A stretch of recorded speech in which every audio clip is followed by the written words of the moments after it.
Bismillahirrahmanirrahim. Assalamualaikum warahmatullahi wabarakatuh.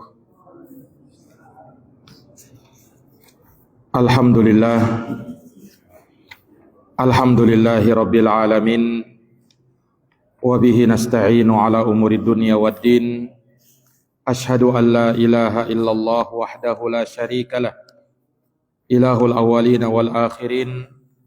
Wa ashhadu anna Muhammadan abduhu wa rasuluh as-sadiqul amin, sallallahu alaihi wa ala alihi wa sahbihi wa man tabi'ahum bi ihsanin ila yaumiddin wa sallama tasliman katsira. Subhanaka la ilma lana illa ma 'allamtana innaka antal alimul hakim. Allahumma 'allimna ma yanfa'una wanfa'na bima 'allamtana wa zidna ilman ya arhamar rahimin.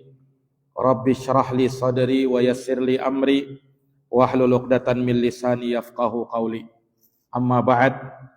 Ma'asyaral muslimin wal muslimat, hadirin wal hadirat, Bapak Ibu, saudara-saudari, jamaah salat maghrib yang dirahmati dan dimuliakan oleh Allah. Alhamdulillah, bersyukur kita kepada Allah Rabbul Alamin atas nikmat, karunia, rahmat, keutamaan, kebaikan, kemuliaan yang terus-menerus Allah Subhanahu wa taala berikan kepada kita.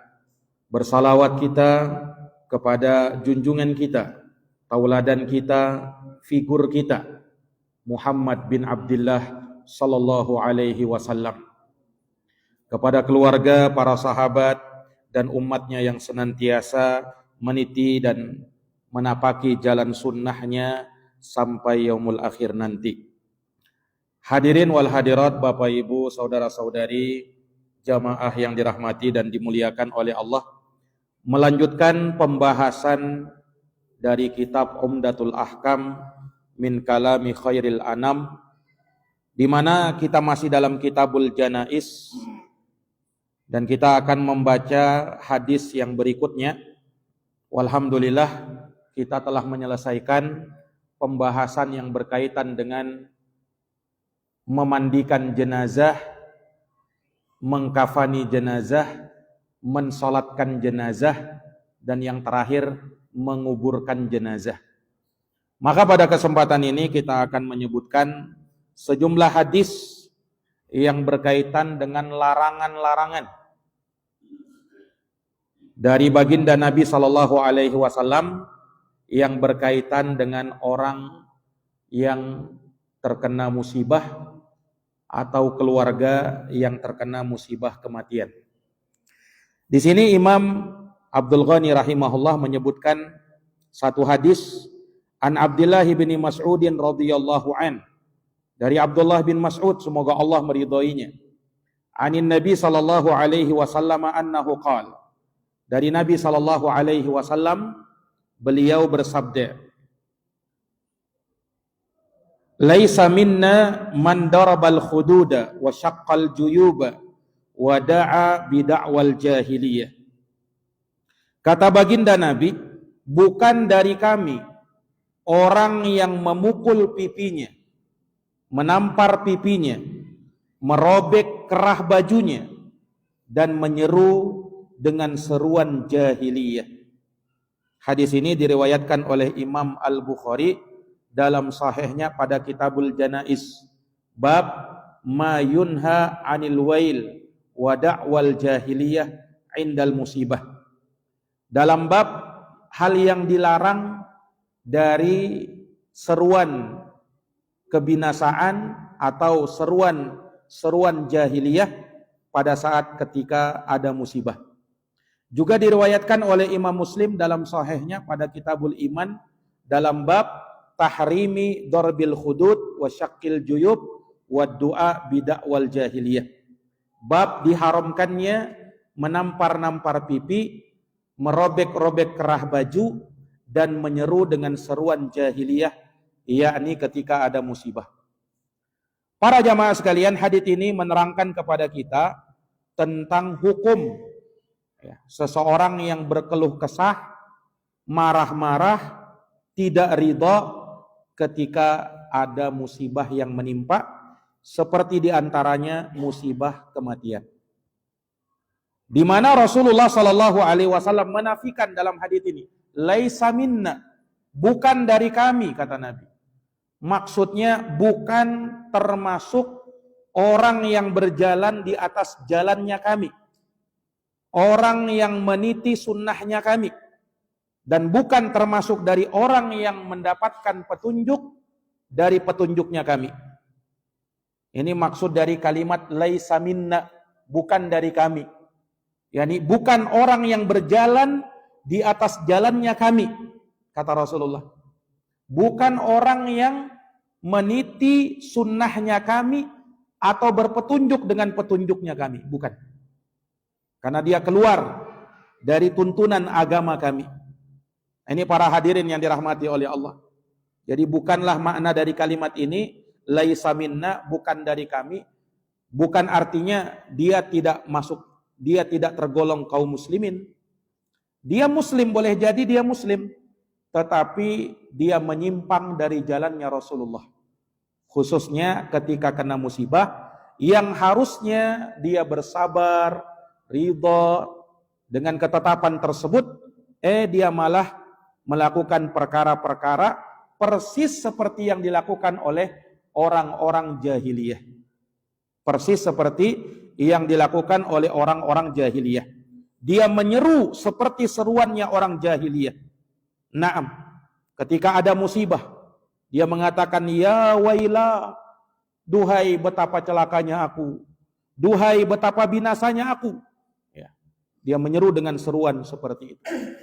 Nabi menyebut ini seruan jahiliyah, sebagai bentuk jeleknya perbuatan mereka tersebut, dan bahwa perbuatan mereka itu merupakan perbuatan yang dulu orang-orang jahiliyah melakukannya. Orang-orang jahiliyah di masa Nabi atau sebelum terutusnya Nabi. Nah, disebut dengan masa jahiliyah. Kenapa? Karena mereka jauh dari akidah yang benar, jauh dari akhlak yang lurus, jauh dari tuntunan Allah dan Rasulnya Sallallahu Alaihi Wasallam.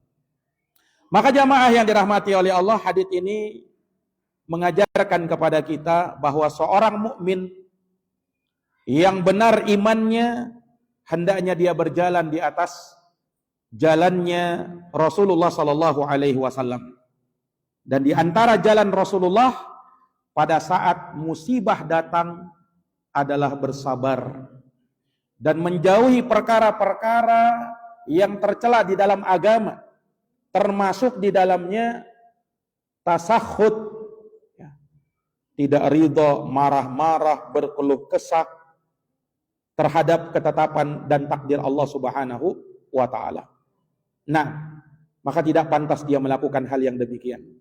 Perhatikan dalam hadis yang mulia ini, Abdullah bin Mas'ud mengabarkan sabda Nabi Sallallahu Alaihi Wasallam ini, ya, di mana Nabi SAW mengecam orang-orang yang berbuat dengan perbuatan seperti ini, yang mana perbuatan ini adalah perbuatan yang menunjukkan dia tidak ridha, dia marah, dia mengkritisi ketetapan Allah, dia tidak suka, ya, dengan apa yang Allah Subhanahu wa ta'ala tetapkan itu. Buktinya apa? Dia tampar-tampar pipinya, dia robek-robek kerah bajunya, dia menyeru dengan seruan kejahiliahan, duhai betapa malangnya nasibku, duhai betapa sengsara dan binasanya aku, ya, kenapa kau harus mati? Nah, seruan-seruan seperti itu seruan jahiliyah, kata baginda Nabi Sallallahu Alaihi Wasallam. Nah, ini persis seperti kondisi sebagian orang pada saat ada sanak keluarganya yang meninggal, kemudian dia menyeru dengan tangisan sambil menangis, kemudian berteriak-teriak sambil berucap-ucap kalimat-kalimat yang tidak pantas. Kalau melihat orang yang seperti ini dilarang, ya. Mungkin karena kesedihannya yang sangat, ya, akhirnya dia berkata atau menyeru seperti itu, tapi mesti dilarang. Itu perbuatan jahiliyah. Para hadirin yang dirahmati dan dimuliakan oleh Allah Subhanahu wa ta'ala, Maka di dalam hadis yang mulia ini terdapat peringatan dari Nabi agar jangan sampai seseorang itu mencontoh perilaku orang-orang jahiliyah. Jangan sampai mereka melakukan hal-hal yang demikian. Islam beda dengan kejahiliahan. Justru Islam didatangkan oleh Allah Subhanahu wa taala kepada nabinya untuk mengangkat kejahiliahan. Nabi diutus oleh Allah, dengan terutusnya nabi, kejahiliahan secara umum telah dihapuskan. Telah dihapuskan. Walaupun pada perbuatan sebagian orang, pada keadaan sebagian orang, kejahiliahan itu masih ada. Di antara contohnya, pada saat ada kematian, ya, maka mereka melakukan perbuatan-perbuatan semacam ini. Nah, ini para jamaah yang dirahmati dan dimuliakan oleh Allah. Maka seharusnya kita berpedoman dengan petunjuknya Nabi sallallahu alaihi wasallam. Wa khairal huda huda Muhammadin sallallahu alaihi wasallam. Sebaik-baik petunjuk, ajaran, ya, yang harus kita pegang dalam kondisi apapun, termasuk pada saat kena musibah, adalah petunjuknya Rasulullah sallallahu alaihi wasallam. Makanya Nabi mengajarkan bagaimana sikapnya kita pada saat ada musibah yang menimpa. Ya. Ini para hadirin yang dirahmati dan dimuliakan oleh Allah. Dan setiap perilaku jahiliyah pasti menyelisihi petunjuknya Rasulullah sallallahu alaihi wasallam. Makanya Rasulullah pernah bersabda, "Kullu amrin min umuril jahiliyati tahta qadamayya mawdu'un." Semua perkara jahiliyah, apapun itu, maka dia diletakkan di bawah kakiku dalam keadaan hina dan tidak sepantasnya bagi seseorang untuk mengambilnya. Karena sama saja dia telah mengambil yang namanya kehinaan. Para hadirin yang dirahmati oleh Allah. Kemudian Nabi sallallahu alaihi wasallam dalam hadis yang mulia ini mencontohkan perilaku jahiliyah. Pada saat ada musibah yang menimpa, ini yang mereka lakukan. Menampar-nampar pipi, ya. Ditampar pipinya, dipukul-pukulnya. Nah, ini para hadirin yang dirahmati oleh Allah. Kemudian dia merobek-robek kerah bajunya, ya. Pada sebagian orang dia jambak-jambak rambutnya. Nah, lalu dia menyeru dengan teriakan-teriakan. Ada kalimat-kalimat yang diucapkan, kalimat-kalimat yang tidak pantas diucapkan. Dan ingat jamaah sekalian, perbuatan ini termasuk perbuatan jahiliyah dan termasuk dosa besar. Bukan dosa kecil, dosa besar. Perbuatan ini. Kenapa? Karena Nabi menafikan laisa minna, itu bukan dari umatku, bukan dari orang yang berjalan di atas petunjuk. Dan salah satu indikasi dosa itu dikatakan sebagai dosa besar, kata para ulama, jikalau pelakunya diancam seperti ini. Laisa minna, bukan dari umatku. Menunjukkan bahwa orang yang melakukan perbuatan ini, dia melakukan perbuatan dosa besar. Para hadirin yang dirahmati oleh Allah. Kemudian hadits ini juga menerangkan kepada kita bahwa kita tidak boleh mengkritisi takdir dan ketetapan Allah. Iya, tidak boleh kita mengkritisinya. Bahkan jangankan kritik marah-marah, ucapan lau andai kata saja, itu dilarang dalam agama kita. Rasulullah pernah bersabda, wa in asabaka syai'un fala taqul lau anni fa'altu kana kada wa kada, walakin qul qaddarallahu wa ma syaa fa'al, fa inna lau taftahu amalan lisyaitan. Kata baginda Nabi, apabila ada musibah yang menimpamu, maka jangan sampai kau katakan andai kata, andai saja saya melakukan begini dan begitu, niscaya tidak akan terjadi begini dan begitu. Nah, ini ucapan andai kata, tidak boleh. Akan tetapi yang harusnya kau ucapkan, qaddarullah wa ma syaa fa'al. Ya, sudah takdir Allah. Apa yang Allah kehendaki pasti akan terjadi. Lah kenapa tidak boleh mengucapkan andai kata, andai terjadi begini, andai, kenapa? Kata Nabi, Karena ucapan andai-andai, ya, ketika sudah terjadi yang namanya musibah, itu membuka pintu bagi setan. Lihat, ini sabda Nabi, Pak, Sallallahu Alaihi Wasallam. Jadi kita sama sekali tidak boleh mengkritisi takdirnya Allah. Kewajiban kita ambil apa? Ambil hikmahnya. Sudah terjadi, tidak usah coba seandainya. Coba tadi itu dia menuruti nasihat, mungkin dia tidak akan celaka seperti ini. Coba. Nah, jangan. Itu membuka pintu bagi setan, akhirnya tidak ridho dengan ketetapan Allah. Ya, awalnya mungkin baru andai-andai, ya, tapi syaitan pandai menjerumuskan manusia ke dalam jurang kesesatan. Ini para hadirin yang dirahmati dan dimuliakan oleh Allah.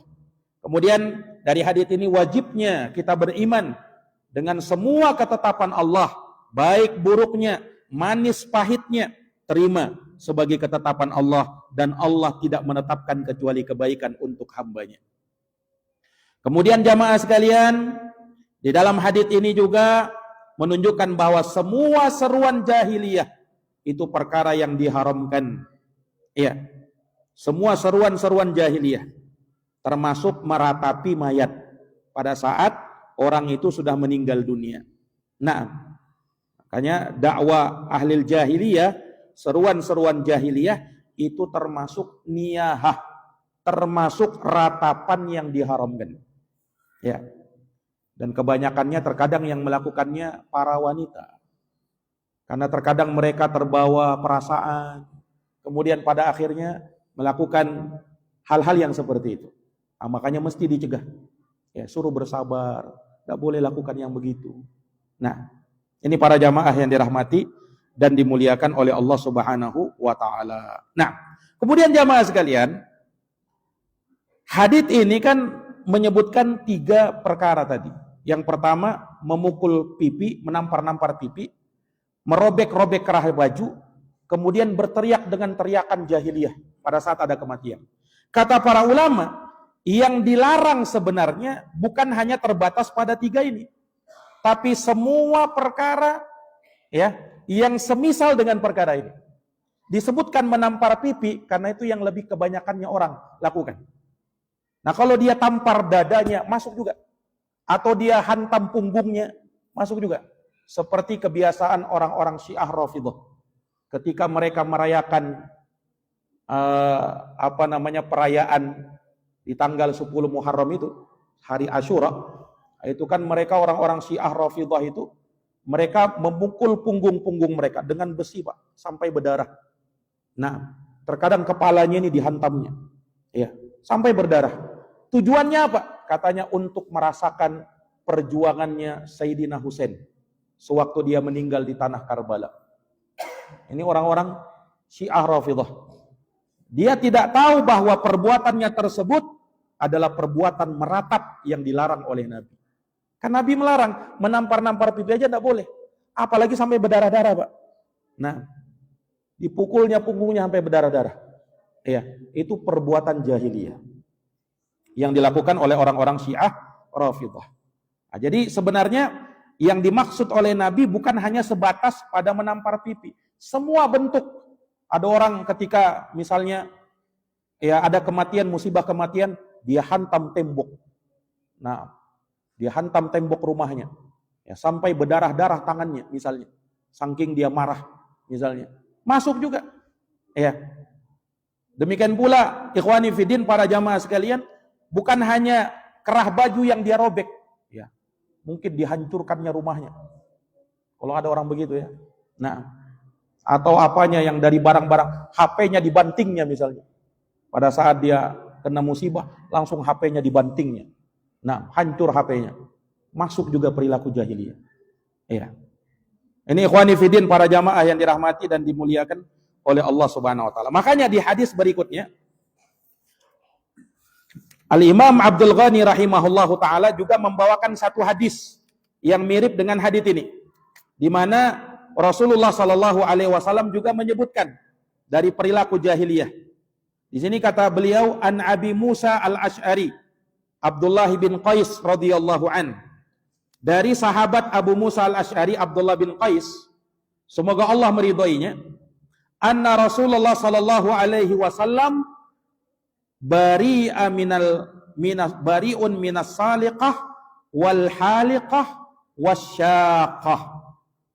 Kata beliau bahwa Rasulullah sallallahu alaihi wasallam berlepas diri dari 3 jenis wanita. Siapa itu? Yang pertama as-saliqah. As-saliqah kata beliau allati tarfa'u sautaha indal musibah. Wanita yang mengangkat suaranya dengan tangisan dan teriakan ketika ada musibah. Ya, Rasulullah berlepas diri dari wanita semacam ini. Wanita yang mengangkat suaranya dengan tangisan dan teriakan ketika ada musibah. Kemudian yang kedua, wal haliqah, wanita yang mencukur rambutnya ketika ada musibah. Bukan dia cukur rambutnya supaya ada sesuatu yang dia inginkan karena dia mau pergi potong rambut, enggak. Tapi dia potong rambutnya sebagai bentuk kesedihan. Nah, dia potong rambutnya. Tanda kesedihan. Nah, ini Rasulullah berlepas diri dari wanita yang kedua ini. Dan yang ketiga, wasyaqah, wanita yang merobek-robek kerah bajunya pada saat ada musibah. Nah, jadi semuanya dihubungkan dengan musibah. Baik, para jamaah sekalian, hadis ini diriwayatkan oleh Imam Al-Bukhari dan Imam Muslim. Nabi menyebut 3 wanita ini. Kenapa? Dan disebutkan wanita ya. Sekali lagi karena kebanyakan yang melakukannya para wanita. Tapi bukan artinya kalau laki-laki yang melakukannya berarti dia selamat, enggak. Kalau ada laki-laki yang melakukannya justru lebih kena lagi dia. Kenapa? Harusnya laki-laki lebih kuat, ya kan? Harusnya laki-laki lebih sabar, tapi dia ya malah melakukan perbuatan seperti perbuatan yang dilakukan oleh sebagian wanita. Ini para hadirin yang dirahmati dan dimuliakan oleh Allah Subhanahu wa taala. Nah, maka sekali lagi ikhwani fiddin, ya, seorang mukmin itu dia harus tahan. Dia harus ridho, dia harus sabar dengan ketetapan Allah Subhanahu wa taala. Mau tidak mau dia pasti akan mengalaminya. Kesedihan itu akan dia alami. Musibah kematian itu akan dia alami nantinya. Ya. Dari keluarganya dia akan dapati hal tersebut. Nah, ya. Maka disinilah kita diuji imannya kita. Apakah kita mampu sabar atau tidak? Para hadirin yang dirahmati dan dimuliakan oleh Allah. Makanya seorang mukmin itu kata baginda Nabi, ya, harus kuat ketika ada musibah yang menimpa. Dan itu adalah kebaikan bagi dirinya. In asobat husarra syakara fakana khairallah. Orang mukmin kalau ada nikmat dia bersyukur, maka itu baik bagi dirinya. Wa in asobat hudarra, tapi kalau sebaliknya, kalau menimpa dia adalah suatu kemudaratan, hal-hal yang tidak enak, kesedihan, musibah, maka dia sabar. Fakana khairallah, barulah hal tersebut berbuah kebaikan bagi dirinya. Itu yang diperintahkan kita di dalam agama. Bukan kita melepaskan kesedihan kita dengan cara tangisan, dengan cara ya kita melakukan perbuatan-perbuatan yang seolah kita tidak ridho, tidak suka dengan ketetapan Allah Subhanahu wa taala tersebut. Ini para jamaah yang dirahmati dan dimuliakan oleh Allah Subhanahu wa taala. Maka hadis ini mirip dengan hadis sebelumnya, ya. Di dalamnya terdapat larangan, ya, meratap, larangan mengangkat suara dengan tangisan dan teriakan ketika ada musibah. Ya, harus ditahan. Menangis bukan dilarang untuk menangis ketika ada musibah. Menangis boleh. Namanya orang kena musibah, menangis wajar. Nabi saja menangis, Pak. Yang dilarang apa? Meratap. Ya. Sampai meninggikan suara dan berteriak-teriak. Itu yang dilarang. Kalau sekadar menangis, yang seperti itu wajar. Orang ditimpa musibah tentunya menangislah. Nah, ada orang yang dia cintai meninggal dunia, ia menangislah.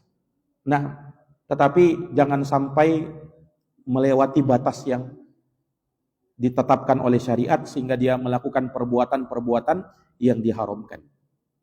Nah, ini para hadirin yang dirahmati dan dimuliakan oleh Allah Subhanahu wa taala. Nah, dan apa yang disebutkan oleh Nabi di sini juga termasuk perilaku jahiliyah. yang mana semua itu dia lakukan dalam bentuk musibah kematian. Ya, dan banyak orang-orang melakukan hal-hal yang demikian, dan itu termasuk dari dosa-dosa besar sebagai bentuk kritikan terhadap ketetapan dan takdirnya Allah Subhanahu wa taala, dan bahwa menyerupai orang-orang jahiliyah di dalam perkara ini, ya, ini adalah perkara yang sangat dilarang di dalam agama kita. Ya, sangat dilarang di dalam agama kita. Para jamaah yang dirahmati dan dimuliakan oleh Allah. Sekarang apa yang mesti kita lakukan ketika ada musibah kematian? Selain kita disuruh bersabar, selain kita disuruh ridha dengan semua yang Allah Subhanahu wa taala tetapkan itu. Nah, kita ambil hikmah dari ketetapan tersebut bahwa innallaha la yaqdi qada'an lil mu'min illa kana khairan lahu. Sesungguhnya Allah tidaklah menetapkan suatu ketetapan takdir bagi seorang mukmin melainkan itu ada kebaikan bagi dirinya. Ada kebaikan sebenarnya. Nah, apapun musibah itu ada hikmahnya. Itulah yang mesti kita ambil. Itulah yang mesti kita petik. Ya, kemudian jangan berlarut-larut dalam kesedihan. Ya, ketahuilah bahwa orang yang meninggal itu hakikatnya dia hanya berpindah alam saja. Dia akan hidup di alam lain. Jangan dipikir orang yang mati ya sudah, tidak ada lagi, dia tidur selama-lamanya, tidak pernah bangun-bangun. Tidak. Orang yang mati itu hakikatnya cuman berpindah alam. Ya. Yang tadinya sudah habis alam dunianya, sudah habis waktunya di alam dunia, berpindah di alam barzakh. Hidup lagi dia di alam barzakh. Tidak mati dia. Ini para jamaah sekalian. Iya. Ini yang harus kita pahami. Tidak seperti yang diyakini oleh orang-orang kafir. Pada saat orang meninggal ya sudah habis, tidak ada perkaranya, sudah tidak ada kehidupannya lagi. Tidak. Orang yang meninggal itu hakikatnya dia hidup. Tapi hidup di alam lain. Makanya tugasnya kita mendoakan dia. Mendoakan dia. Dan nanti suatu saat kita pun akan menyusul dia. Cepat atau lambat. Kita pun akan menyusul. Nah, maka untuk apa diratapi sampai ya, bersedih sampai berlarut-larut? Untuk apa? Ya.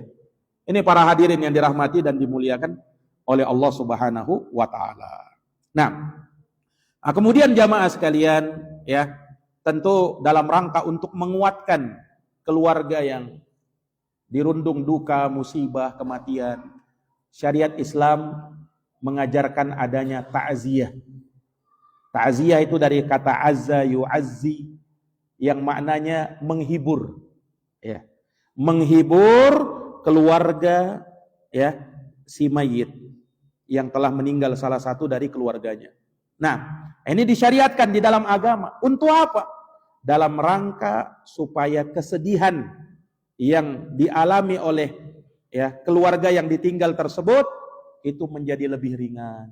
Nah, ada yang menguatkan, ya kan? Ya. Ini para jamaah sekalian. Menghibur dia, kemudian menasehati dia supaya kuat, supaya tegar, supaya tetap sabar. Nah, ini para hadirin yang dirahmati dan dimuliakan oleh Allah. Ya. Kalau mudah bagi dia mengucapkan kalimat-kalimat yang diajarkan oleh Nabi, ucapkan. Kalau dia tidak hafal, ya minimal dia hibur saudaranya tersebut yang meninggal keluarganya dengan kalimat-kalimat yang memotivasi dia. Ya, memotivasi dia. Nah, di antara yang diajarkan oleh baginda Nabi dalam hadis riwayat Bukhari Muslim dari Usamah bin Zaid radhiyallahu taala an. Ini kalimat yang diajarkan oleh Nabi ketika ada orang kena musibah, maka Rasulullah mengatakan, "Lillahi ma akhad wa lahu ma a'ta wa kullu syai'in 'indahu bi ajalin musamma fal tasbir wal tahtasib." Jadi ketika Nabi takziah, Nabi mengucapkan ini, lillahi ma akhad, milik Allah apa yang dia ambil, itu milik Allah. Jadi ketika Allah Subhanahu wa taala mengambil dari keluargamu yang meninggal dunia, yaitu miliknya Allah. Harus kamu ingat itu. Nah, bukan milik kita. Ya, ada keluarga kita yang diambil, yang dicabut nyawanya. Ya, Allah Subhanahu wa taala yang memilikinya. Diingatkan itu. Walahu ma'ata, dan baginya apa yang telah dia berikan. Wa kullu syai'in 'indahu bi ajalin musamma, dan segala sesuatu di sisi Allah ada ajal yang sudah ditetapkan. Ya, kita semua ini akan mati. Kita semua ini akan berpindah alam, tinggal menunggu gilirannya. Jangan kau menyangka bahwa kau tidak akan bertemu dengan keluargamu yang mati itu. Nanti bakalan ketemu juga. Maka apa? Fal tasbir, kata Nabi, wal tahtasib. Hendaknya kau bersabar dan harapkan pahala. Karena kesabaranmu, ya, ketika kau mendapatkan musibah seperti ini, kau tetap sabar, pahalamu akan ditulis oleh Allah Subhanahu wa taala. Bisa jadi itu menjadi sebab kau masuk surga. Bisa jadi itu menjadi sebab kau masuk surganya Allah Subhanahu wa taala. Ini para hadirin yang dirahmati oleh Allah. Juga pernah disebutkan dalam Sahih Muslim dari Ummu Salamah radhiyallahu taala anha, di mana Nabi sallallahu alaihi wasallam ya pernah pada saat Abu Salamah meninggal, suaminya Ummu Salamah. Ya. Maka Nabi sallallahu alaihi wasallam menengok keluarganya Abu Salamah yang sedang dirundung duka. Maka Nabi mendoakan. Ini tugasnya kita juga, mendoakan orang yang ya meninggal tersebut dan keluarga yang ditinggal supaya dikuatkan. Nabi mengatakan begini ketika mengunjungi keluarganya Abu Salamah yang beliau meninggal karena jihad di jalan Allah. Kata Nabi, Allahumma gfir li Abi Salamah, ya Allah ampunilah Abu Salamah. Warfa' darajatahu fil mahdiyin, angkatlah derajatnya di tempat yang terpuji, di al-mahdiyin. Kita doakan seperti itu, supaya keluarga yang mendengar juga merasa sejuk, didoakan seperti itu. Ini para hadirin yang dirahmati dan dimuliakan oleh Allah. Kemudian boleh diteruskan dengan kita mendoakan semoga keluarga yang ditinggal lebih kokoh, lebih tegar, lebih sabar, ridho dengan ketetapan Allah. Diingatkan seperti itu. Para hadirin yang dirahmati dan dimuliakan oleh Allah Subhanahu wa taala. Kemudian diingatkan dengan kalimat sabar. Apa kalimat sabar? Kalimat sabar itu ketika ada musibah adalah istirja. Inna lillahi wa inna ilaihi raji'un. Ya kan? Itu kalimat orang yang sabar. Ya. Inna lillahi, sesungguhnya kita milik Allah, wa inna ilaihi raji'un, dan sesungguhnya kita akan kembali kepada Allah Subhanahu wa taala. Dan kalau bisa ajarkan dia doa. Setelah mengucapkan inna lillahi wa inna ilaihi raji'un, ajarkan dia doa apa? Allahumma jurni fi musibati wakhluf li khairan minha. Ini doanya, Pak. Jadi kalau ada kena musibah, inna lillahi wa inna ilaihi raji'un. Allahumma jurni fi musibati. Ya Allah, berikan aku pahala terhadap musibah yang menimpaku ini. Wakhluf li khairan minha, dan gantikan dari musibah yang menimpaku ini ganti yang lebih baik. Kata baginda Nabi, Pak, tidaklah seorang mengucapkan kalimat tadi pada saat ada musibah, melainkan Allah akan gantikan dengan yang lebih baik. Nah, hadits ini Nabi sebutkan kepada Ummu Salamah radhiyallahu anha ketika suaminya meninggal, Abu Salamah. Dan Nabi janjikan, kalau kau ucapkan ini akan Allah gantikan dengan yang lebih baik. Maka Ummu Salamah berpikir, adakah yang lebih baik dari suamiku? Ya. Karena dia memandang suaminya yang terbaik sudah, tapi sudah meninggal. Tapi kata Nabi, kalau kita mengucapkan doa ini, Allah gantikan dengan yang lebih baik. Ummu Salamah berpikir, adakah yang lebih baik lagi dari suamiku? Ya, tapi Nabi ajarkan begini, saya ucapkan juga. Tidak lama berselang setelah itu, ternyata Ummu Salamah dilamar oleh seseorang yang jauh lebih baik daripada Abu Salamah suaminya. Siapa yang melamarnya? Rasulullah Sallallahu Alaihi Wasallam. Makanya Ummu Salamah termasuk dari ummahatul mukminin, istrinya Rasulullah Sallallahu Alaihi Wasallam. Ya, maka barulah Ummu Salamah sadar. Nah, subhanallah, dia tidak menyangka ternyata yang justru melamar dia adalah Rasulullah Sallallahu Alaihi Wasallam. Betapa gembiranya Ummu Salamah. Ini para jamaah berkata apa? Doa yang diucapkannya tadi. Ini para jamaah. Makanya diingatkan, ya. Selain kita mengucap kalimat istirja, berdoa dengan doa tadi, Pak. Allahumma jurni fi musibati. Doanya pendek, ya. Allahumma jurni fi musibati wakhlufli khairan minha. Ini kalau kita hafal, kemudian ketika ada musibah, bukan musibah kematian aja, tapi semua musibah. Ya, semua musibah. Naam. Maka kau ucapkan doa itu, insya Allah Allah gantikan dengan yang lebih baik. Kalau bukan Allah gantikan di dunia, Allah gantikan di akhirat. Dan ganti di akhirat jauh lebih baik lagi. Ini para hadirin yang dirahmati dan dimuliakan oleh Allah Subhanahu wa Ta'ala. Ya, maka kita bertakziah yang fungsinya menghibur, mengingatkan, ya, kepada keluarga yang ditinggal, supaya apa? Supaya mereka jauh lebih baik lagi ke depan. Naam, dan mereka ini mendapatkan ridhonya Allah Subhanahu wa Ta'ala terhadap musibah yang menimpa itu. Nah, jangan sampai para hadirin yang dirahmati dan dimuliakan oleh Allah, kita melakukan perbuatan-perbuatan yang dilarang. Nah, termasuk dari perkara yang bisa menghibur orang yang terkena musibah, ketika kita bertakziah, Pak, ini disunahkan. Apa itu? Membuatkan makanan untuk orang yang meninggal itu. Nah, ini sunnahnya Nabi SAW. Nabi pernah bersabda kepada Ja'far, ketika sahabat Nabi yang mulia, yang masih bagian sepupunya Nabi, Ja'far bin Abi Thalib. Kata Nabi, isna'u li ali Ja'far ta'aman. Buatlah makanan untuk keluarganya Ja'far yang baru meninggal di medan jihad, di perang Mu'tah. Karena sesungguhnya telah datang kepadanya hal yang menyibukkannya, hal yang membuat dia berduka, bersedih. Buatkan makanan. Kata baginda Nabi SAW. Maka boleh kita mengantarkan makanan kepada keluarga yang ditinggal. Atau kalau misalnya boleh juga kita memberikan sesuatu berupa amplop misalnya. Kita berikan kepada keluarga yang ditinggal. Itu juga salah satu bentuk dari bentuk-bentuk menghibur orang yang ditinggal. Nah, ini para hadirin yang dirahmati dan dimuliakan oleh Allah Subhanahu wa Ta'ala. Itulah tuntunan Nabi dari orang yang meninggal, dari keluarga yang meninggal, ya, kita melakukan takziah. Kita melakukan apa? Melakukan takziah.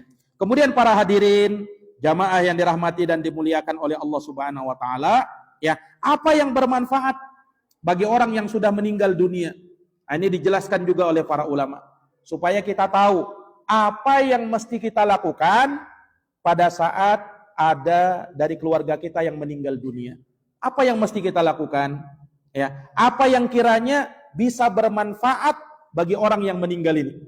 Ya, para ulama menyebutkan, Pak, ya, sekurang-kurangnya ada sekitar 7 perkara yang bisa bermanfaat bagi orang yang meninggal. 7 perkara saja. Ya. Apa itu? Yang pertama, doa yang kita panjatkan untuk si mayit yang telah meninggal. Doa kebaikan, doa supaya dia dirahmati, diampuni dosanya, ya, diterangi kuburnya, ya, dimudahkan supaya bisa menjawab pertanyaan malaikat, ya kan? Makanya sudah kita jelaskan, pada saat selesai penguburan, kita doakan apa? Allahumma gfir lahu, Allahumma sabbithu. Ya Allah ampuni dia, ya Allah kokohkan dia menjawab pertanyaan malaikat. Malaikat Mungkar dan Nakir yang sedang bertanya, yang sedang menanyai dia di kuburan. Man rabbuk wa madinuk wa man nabiyuk. Siapa Tuhanmu, apa agamamu, siapa nabimu. Ya. Itu doanya kita. Bermanfaat insya Allah. Siapapun yang mendoakan. Apalagi kalau yang mendoakan itu anaknya. Nah, doanya anak untuk orang tua mustajab. Makanya kata Nabi, amal yang terputus dari seseorang semuanya kecuali 3. Salah satunya awaladin salihin yada'ulah. Doanya anak soleh, Pak. Walaupun semua doanya kaum muslimin insya Allah akan sampai. Asalkan kita tuliskan doa kita. Tetapi yang paling sampai doanya orang soleh. Apa? Doanya anak soleh. Nah, untuk orang tuanya, doakan orang tua kita. Kalau yang sudah meninggal dunia, ya kita doakan semoga diampuni, dirahmati, diterangi kuburnya, ya, dimaafkan kesalahan-kesalahannya. Ini bermanfaat. Ini yang pertama, para hadirin yang dirahmati dan dimuliakan oleh Allah Subhanahu wa Ta'ala. Dan disinggung juga dalam Quran di surat Al-Hasyr, Pak, ayat yang ke-10. Walladzina ja'u min ba'dihim yaquluna rabbana ighfir lana wa li ikhwanina alladzina sabaquna bil iman. Dan orang-orang yang datang setelah mereka, mereka mengatakan, wahai Tuhan kami, ampuni dosa kami dan ampuni pula saudara-saudara kami yang sudah mendahului kami. Maksudnya yang sudah meninggal. Ya. Nah, itu kita berdoa seperti itu. Ampuni doanya ya Allah. Ampuni dosa-dosanya ya Allah. Kita doakan. Ini para hadirin yang dirahmati dan dimuliakan oleh Allah Subhanahu wa taala. Nah, dan Nabi mengabarkan ya dalam hadis itu, ya, ketika ada seorang bapak yang mendapatkan kemuliaan di surga, ternyata itu dia dapatkan bistighfari waladikalak, dengan sebab anaknya yang selalu memintakan ampunan. Makanya dari sini, Pak, ya betapa ya kita anjuran bagi kita untuk mendidik anak kita, Pak. Kenapa? Salah satu tabungan kita pada saat kita mati, anak kita, Pak. Asalkan dia jadi anak soleh. Tapi kalau anak yang tak soleh, tidak ingat dia sama orang tuanya. Nah, kalau anak soleh, ingat terus dia sama orang tuanya. Dia akan doakan orang tuanya dalam setiap kesempatan. Hampir tidak dia lupakan doanya untuk orang tuanya. Itu kalau anak soleh. Nah, tapi kalau anak soleh, bagaimana? Tidak soleh, bagaimana? Ikhwani fiddin a'azani Allah. Makanya didik anak kita ya dengan didikan yang benar supaya dia menjadi anak soleh, Pak. Yang kedua, yang bermanfaat bagi orang yang meninggal, sedekah atas nama si mayit tadi. Nah, itu Pak sampai, Pak. Ijma para ulama, sepakat para ulama ya, sedekah yang diatasnamakan orang yang sudah meninggal akan sampai. Ya, misalnya kita sebagai keluarganya ya, kita bersedekah, tolong ini sedekah ke masjid atau kemanapun atas nama si fulan ya yang sudah meninggal, rahimahullah atau rahimahullah, sudah meninggal dunia. Nah, maka itu insya Allah akan sampai sedekah. Ya, dan ini berdasarkan hadis Nabi SAW dalam riwayat Bukhari Muslim dari Ibunda Aisyah. Ya, ada seorang laki-laki datang kepada Nabi, kemudian bertanya, ya Rasulullah, inna ummi uftutilat nafsuha. Ya Rasulullah, ibuku telah meninggal secara mendadak, meninggal barusan. Wa uraha law takallamat tasaddaqat. Dan sempat ya seakan-akan ibuku itu sebelum meninggal dia berkata-kata. Aku menyangka dia mau bersedekah. Nah, kata sahabat ini, afa atasaddaqu anha? Ya Rasulullah, bolehkah aku bersedekah atas nama ibuku yang meninggal itu? Kata Nabi, qala na'am tasaddaq anha. Betul, benar. Ya, kata baginda Nabi, bersedekahlah atas nama ibumu tersebut. Insya Allah sampai. Insya Allah sampai, kata baginda Nabi sallallahu alaihi wasallam. Nah, ini para hadirin yang dirahmati dan dimuliakan oleh Allah. Ini perkara yang kedua. Yang ketiga, yang bermanfaat bagi orang yang sudah meninggal, selain tadi doa, kemudian sedekah, yang ketiga ya umroh dan hajikan dia. Kalau dia belum umroh dan belum haji, apalagi kalau dia bernazar dan belum kesampaian, ya dia punya kemampuan tapi keburu meninggal. Nah, maka kita boleh menghajikan, mengumrohkan dia. Nah, insya Allah pahalanya sampai, Pak. Ya, pahalanya sampai. Nah, jikalau memang ada kemampuan, misalnya dari keluarganya, ya, atau mungkin dia punya harta ternyata, ya, dia punya harta peninggalan, ya kan, maka hajikan dia, niatkan haji, niatkan umroh, pahalanya sampai kepada dia.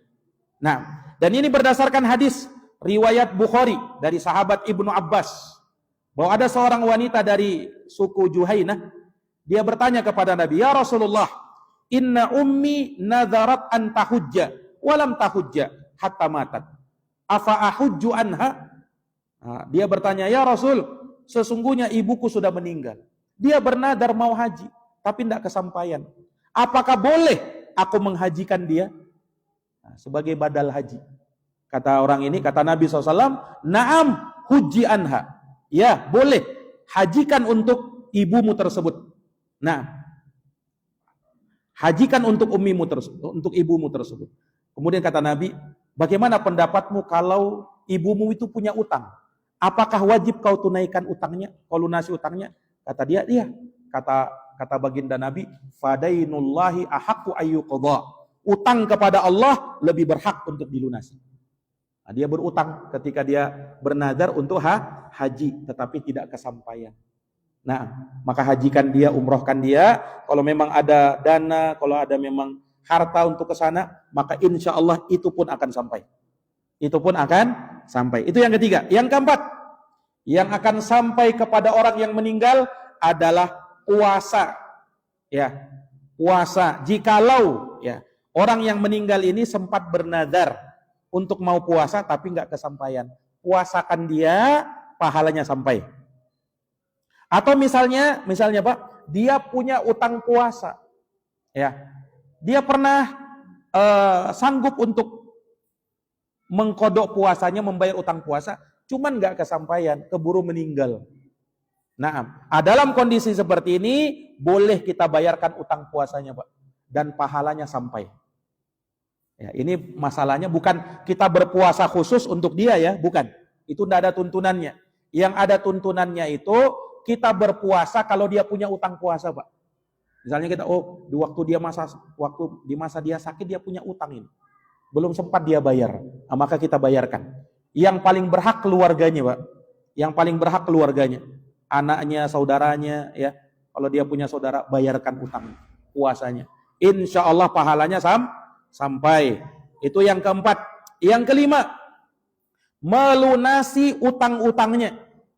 Kalau si mayit itu punya utang, sebelum meninggal utangnya belum lunas, Pak, ya, maka kita ya sebagai keluarganya kalau memang mampu sanggup, ya, apalagi anaknya, bayarkan utangnya.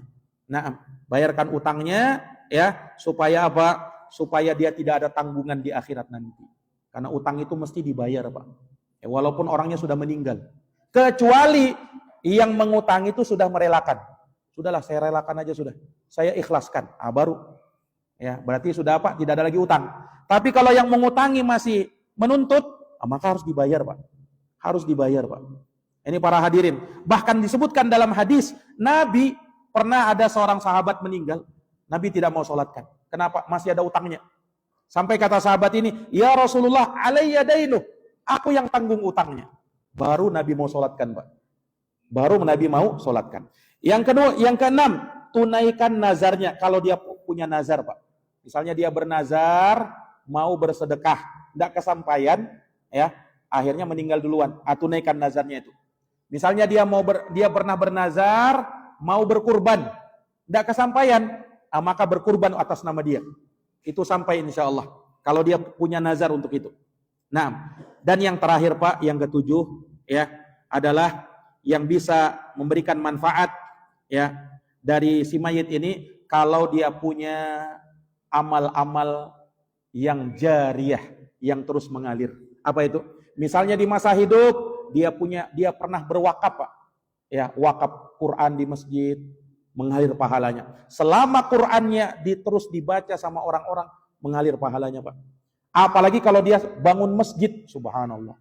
Itu selama orang masih sholat di situ, pahalanya terus mengalir.